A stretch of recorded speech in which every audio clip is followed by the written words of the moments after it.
दिनै field day agriculture डिपार्टमेन्टआ दिनैनि सानखौ फिल्ड डे हिसाबै सारा आसामावनो फालियो आरो क'क्राझार डिस्ट्रिक्ट एग्रिकालचार डिपार्टमेन्टआबो मोनसोरगावआव एपिसिफोरखौ लानानै दिनैनि बे सानखौ फालिदों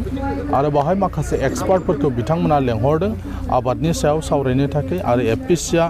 बावहाय मोनसे डेमनस्ट्रेसन देखायदों मोनबा जि माने एपिसि दं बिथांमोननि जों दिहुनजानाय बिथांमोनजों बानायजानाय माखासे जाग्रा मुवा बेसाद बायदिसिनाफोरखौ बिथांमोना डेमनस्ट्रेसन खालामदों आरो गाहायै माखासे एक्सपार्टफ्रा दिनैहाय आबादनि सायाव बिथांमोना बिबुंथि लाखिगोन बे ओनसोलफ्राव मा आबाद जायो बा जोंनि क'क्राझार जिल्लायाव मा आबाद जायो सरकारा बिनि थाखाय मा सुजुग सुबिदा होदों गाहायै एपार्टनि गेजेरजों आसाम सरकारा मा मावनो नागिरदों मा स्किम दं एपार्टआव मोरैहाय माने आबादारिफोरखौ सहाय खालामगोन बेफोर गासैबो खोथा बाथ्राफोरखौ लानानै बेयाव सावरायनाय जागोन दिनैनि सानाव आंबो बिथांमोनजों दान्दिसे लोगो लानानै एपार्टनि सोमोन्दै आरो दायो आथिखालाव आसाम सरकार आरो बिटिसि सरकारा जि हाबाफारि लादों बे हाबाफारिनि सोमोन्दै बिथांमोननो फोरमायदों जोबोद मोजां मोनसे हाबाफारि आंबो एबार गोजां बोथोरनि जे सेसन दङ आसाम एसेम्ब्लिनि बे सेसनाव मोनसे कुइसन आंबो अलरेडि साबमिट खालामदों जे क'क्राझाराव गंसे एग्रिकालचार कलेज नांगौ होननानै आङो साबमिट खालामदों बे कुइसना जुदि स्टार कुइसन जानानै जुदि फैयोब्ला अब्ला आसाम एसेम्ब्लिनि सिङाव गिबि मानगोनां गिबि मन्थ्रि आरो एग्रिकालचार मन्थ्रि बिथांमोननि नोजोर बोनो थाखाय आङो नाजागोन दिनै जे गोनां जानाय मिसिनफोरखौ बेखेवदों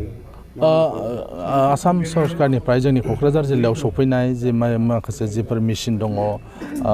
बायदिसिना रोखोमनि बाहाय गुबुन रोखोमनि मेसिन दङ बेफोरखौबो बेखेवनाय जादों दिन्थिफुंनाय जादों आरो फैबावगोन दाख्लै बावैसो आङो पाटगावनि मोनसे टिअनो मोनसे माइ हाग्रा मेसिन राननानै होदों थ' सम बेबायदिनो मेसिनफोर फैबावगोन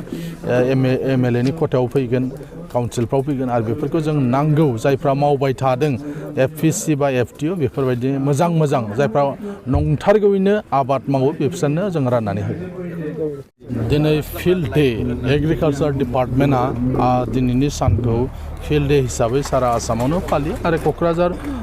डिस्ट्रिक्ट एग्रिकालचार डिपार्टमेन्टआबो मोनसोरगावआव एपिसिफोरखौ लानानै दिनैनि बे सानखौ फालिदों आरो बावहाय माखासे एक्सपार्टफोरखौ बिथांमोना लेंहरदों आबादनि सायाव सावरायनो थाखाय आरो एपिसिया बावहाय मोनसे डेमनस्ट्रेसन देखायदों मोनबा जि माने एपिसि दं बिथांमोननि जों दिहुनजानाय बिथांमोनजों बानायजानाय माखासे जाग्रा मुवा बेसाद बायदिसिनाफोरखौ बिथांमोना डेमनस्ट्रेसन खालामदों आरो गाहायै माखासे एक्सपार्टफ्रा दिनैहाय आबादनि सायाव बिथांमोना बिबुंथि लाखिगोन बे ओनसोलफ्राव मा आबाद जायो बा जोंनि क'क्राझार जिल्लायाव मा आबाद जायो सरकारा बिनि थाखाय मा सुजुग सुबिदा होदों गाहायै